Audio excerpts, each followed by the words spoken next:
ದಲಿತರು ಮತಾಂತರವಾದರೆ ಪರಿಶಿಷ್ಟ ಜಾತಿ ಸ್ಥಾನಮಾನ ಉಳಿಯಲ್ಲ. ಕ್ರೈಸ್ತ ಧರ್ಮಕ್ಕೆ ಮತಾಂತರವಾದರೆ ಪರಿಶಿಷ್ಟ ಜಾತಿ ಸ್ಥಾನಮಾನ ಉಳಿಯಲ್ಲ. ಆಂಧ್ರಪ್ರದೇಶ ಹೈಕೋರ್ಟಿನ ತೀರ್ಪನ್ನ ಸುಪ್ರೀಂ ಕೋರ್ಟ್ ಎತ್ತಿ ಹಿಡಿದಿದೆ. ಒಂದೇ ಬಾರಿಗೆ ಒಬ್ಬ ವ್ಯಕ್ತಿ ಎರಡು ಧರ್ಮಗಳನ್ನ ಪಾಲಿಸೋದಕ್ಕೆ ಸಾಧ್ಯವಿಲ್ಲ. ಕ್ರೈಸ್ತನಾಗಿ ಮತಾಂತರವಾಗಿ ದಲಿತ ಜಾತಿಯಲ್ಲಿ ಮುಂದುವರಿಯೋದಕ್ಕಾಗಲ್ಲ.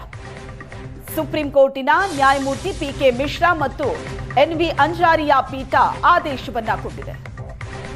ಆಂಧ್ರಪ್ರದೇಶ ಹೈಕೋರ್ಟಿನ ತೀರ್ಪನ್ನ ಸುಪ್ರೀಂ ಕೋರ್ಟ್ ಎತ್ತಿ ಹಿಡಿದಿದೆ.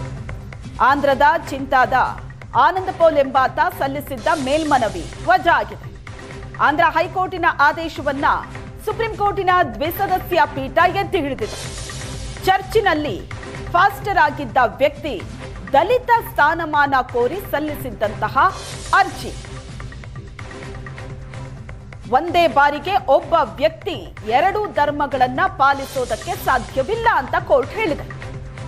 ಕ್ರೈಸ್ತನಾಗಿ ಮತಾಂತರವಾಗಿ ದಲಿತ ಜಾತಿಯಲ್ಲಿ ಮುಂದುವರಿತೀನಿ ಅಂದ್ರೆ ಹಾಗಾಗಲ್ಲ.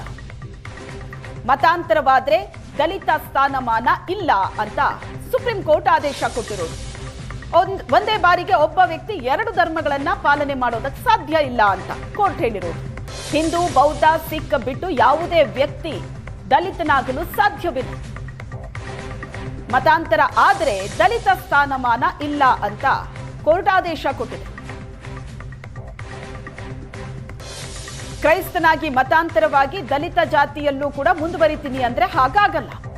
ಒಂದೇ ಬಾರಿಗೆ ಒಬ್ಬ ವ್ಯಕ್ತಿ ಎರಡು ಧರ್ಮಗಳನ್ನ ಪಾಲಿಸೋದಕ್ಕೆ ಸಾಧ್ಯ ಇಲ್ಲ ಅಂತ ಕೋರ್ಟ್ ಹೇಳಿದೆ.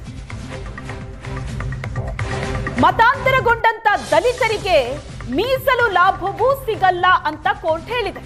ಬೇರೆ ಧರ್ಮಕ್ಕೆ ಮತಾಂತರವಾದ್ರೆ ಎಸ್ಸಿ ಸಮುದಾಯಕ್ಕೆ ಸಿಗೋ ಲಾಭ ಸಿಗೋದಿಲ್ಲ. ಹಿಂದೂ, ಸಿಖ್, ಬೌದ್ಧ ಧರ್ಮದಲ್ಲಿ ಮಾತ್ರ ದಲಿತ ಜಾತಿ ಅಂತ ಸುಪ್ರೀಂ ಕೋರ್ಟ್ ಹೇಳಿದೆ.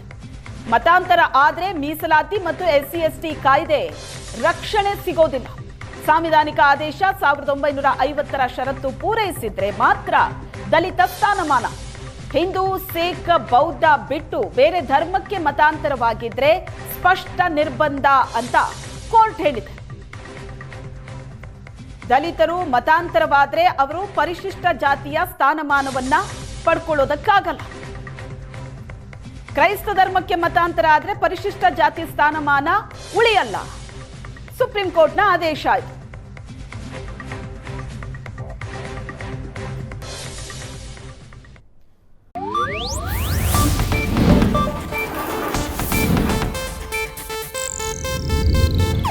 ಇದು ಏಷ್ಯಾನೆಟ್ ನ್ಯೂಸ್ ನೆಟ್ವರ್ಕ್ ಪ್ರಸ್ತುತಿ.